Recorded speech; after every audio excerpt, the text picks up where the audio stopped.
கருட தரிசனம் பாப விமோசனம்.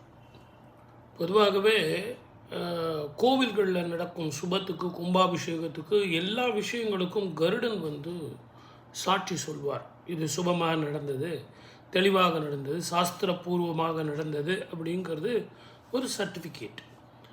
அதனால தான் இப்போ கூட நீங்கள் கும்பாபிஷேகத்தில் பார்த்தீங்கன்னா மேலே அந்த கருடன் வட்டம் விடுறதெல்லாம் நமக்கு காட்டுவாங்க. முதல்ல கருடனுடைய கதை தெரியணும் இல்லைங்களா? கருடன் என்பவன் யார்? அவங்க அப்பா அம்மா பேர் என்ன?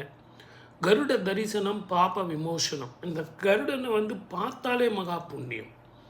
அதை நீங்கள் சாமி கும்பிடணும், பெருசாக போய் பால் ஊற்றணும், தேங்காய் உடைக்கணும், கற்பூரம் ஏற்றணும், அதெல்லாம் ஒன்றுமே கிடையாது.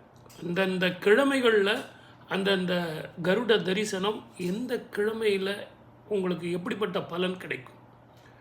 நீங்களாக தேடி போய் தரிசனம் பண்ண முடியாது. கருட பகவான் நினைத்தாதான் உங்களுக்கு கருட தரிசனமே கிடைக்கும். அப்படிப்பட்ட ஒரு அபூர்வ கருட தரிசனத்துக்கு தாந்திரீகத்தில் நிறைய பரிகாரங்கள் சொல்லப்பட்டிருக்கு. கருட தரிசனத்துக்கு நீங்கள் என்ன பண்ணணும் அப்படிங்கிறதெல்லாம் சொல்லப்பட்டிருக்கு. திருக்கழுக்குன்றத்தில் இந்த கருடனுக்கும் பருந்துக்கும் கூப்பிட்டு ஒரு குறிப்பிட்ட நேரத்தில் சாப்பாடு கொடுத்துருக்காங்க. அந்த அர்ச்சகர் கூப்பிட்ட உடனே மத்தியானம் 12 மணிக்கு, நான்லாம் சின்ன பையனாக இருக்கும்போது போய் பார்த்துருக்கேன். கரெக்டாக அவர் தட்டி கூப்பிடுவார், சாப்பிட்டுட்டு போயிடும். அந்த மாதிரி கருட தரிசனம் பாப விமோச்சனம். காசியப்பருக்கும் வினைதிக்கும் மகனாக பிறந்தவர் தான் கருடன். சனிக்கிழமையில் கருட தரிசனம் செய்தால் ஆயுள் நீடிக்கும், செல்வம் பெருகும். அதே மாதிரி தான் ஞாயிற்றுக்கிழமையில் கருட தரிசனம் செய்தால் நோய் போகும். தீராத நோய், மருந்துக்கே கட்டப்பட மாட்டேங்குது, அதெல்லாம் ஞாயிற்றுக்கிழமையில் தரிசனம் செய்தால் தீரும்.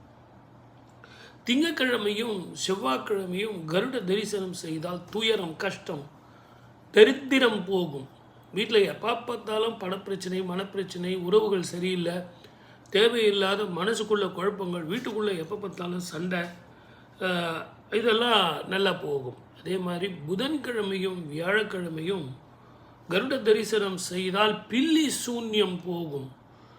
அமானுஷ்யமான வீட்டில் இருக்கிறது, போகிறது, அதனுடைய உணர்வுகள் இதெல்லாம் போகும். வெள்ளிக்கிழமையில் கருட தரிசனம் செய்தால் தன தானிய சேர்க்கையும் ஆயுள் ஆரோக்கியம் சேரும்.